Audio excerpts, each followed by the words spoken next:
कहानी नीरू की है। पंजाब की नीरू की शादी दिल्ली के राहुल से होती है।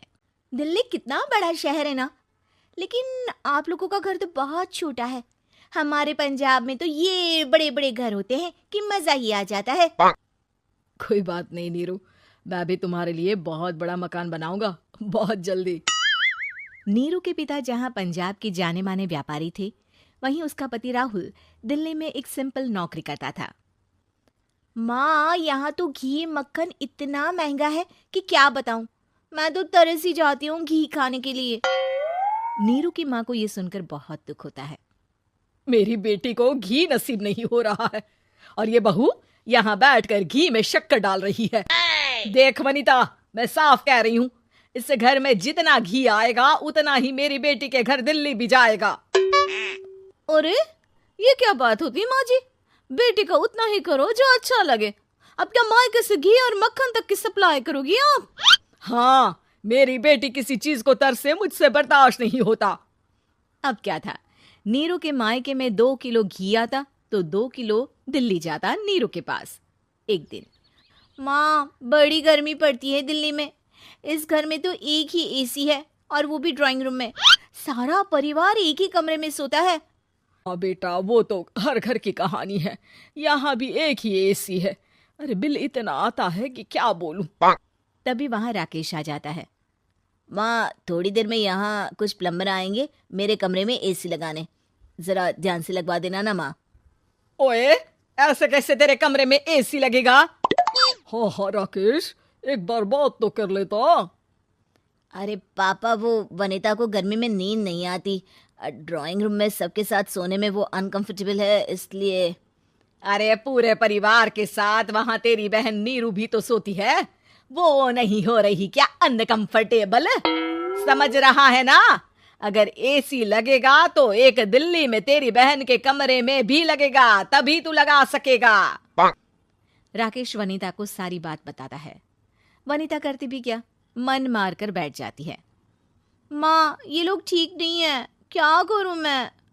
अरे बेटी, यहाँ आ जा, तू यहाँ आकर रह ले। अरे छोड़ दे ऐसे पति को। कैसे छोड़ दूं माँ? समाज क्या कहेगा, लोग क्या कहेंगे? वैसे भी मेरा एक बेटा है मयंक। अरे हटा बेटा, तेरी उम्र ही क्या है, इतनी परेशान रहेगी तो काम कैसे चलेगा। खैर, बात आई गई हो जाती है। माँ को लगता है कि नीरू ठीक है, तो वहीं नीरू के मन में एक ही लाइन चल रही होती है, यहाँ आ जा। माँ ने तो बोल ही दिया है कि यहाँ आ जा। बस मयंक थोड़ा सा बड़ा हो जाए, इन गरीबों को छोड़कर मैं वापस माँ के पास ही चली जाऊंगी। वो इसी सोच में बाजार में चल रही थी कि मैम, आपका दुपट्टा जमीन को छू रहा है। नीरू जैसे ही उस लड़की की तरफ देखती है, देखती ही रह जाती है। हाय रे, कितना सुंदर लड़का है ये। अब क्या हुआ? मैंने कहा आपका दुपट्टा। तो खुद ही उठाकर दे दो ना। लड़का समझ जाता है कि नीरू उस पर फिदा हो चुकी है। वो उससे उसका नंबर लेकर चला जाता है। अब क्या था, नीरू और रोहित में लगातार बातें होने लगती है।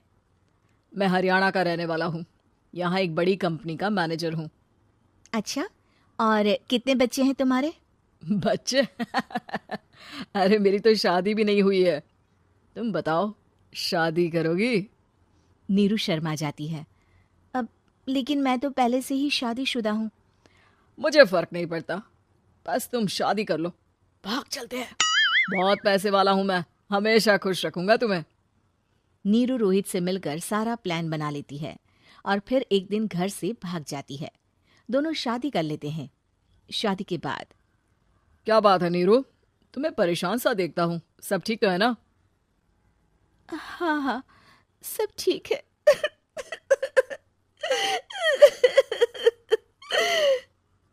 ये कहते कहते ही वो रोने लगती है। अरे क्या हो गया, रो क्यों रही हो? मैंने तुमसे एक बात छुपाई है और वही बात अब मुझे परेशान कर रही है। रोहित, मेरा एक बेटा भी है, उसका नाम मयंक है। क्या बात कर रही हो, ये तुमने मुझे पहले क्यों नहीं बताया? देखो नीरू, मेरी माँ को मैंने ये नहीं बताया है कि तुम शादीशुदा हो। बच्चा मैं मैनेज नहीं कर पाऊंगा। नीरू को समझ में नहीं आता कि वो क्या करे। तुम उस बच्चे को अपनी माँ को क्यों नहीं दे देती? नीरू चुपके से माँ को फोन करती है।